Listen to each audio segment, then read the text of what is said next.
So if you have a job in this industry, or if you're a company that does services in an industry that's affected by phone sales or affected by AI, how do you protect yourself? How do you protect your job against these, kind of companies like ours that are coming to help people cut costs? How do you do that?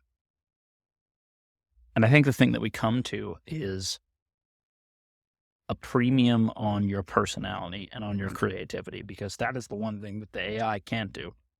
It can't be unique. It can't have a relationship with someone emotionally.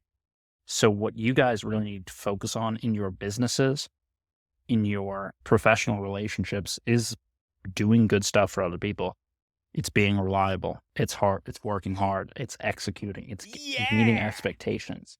If you do that, then you're not going to get replaced.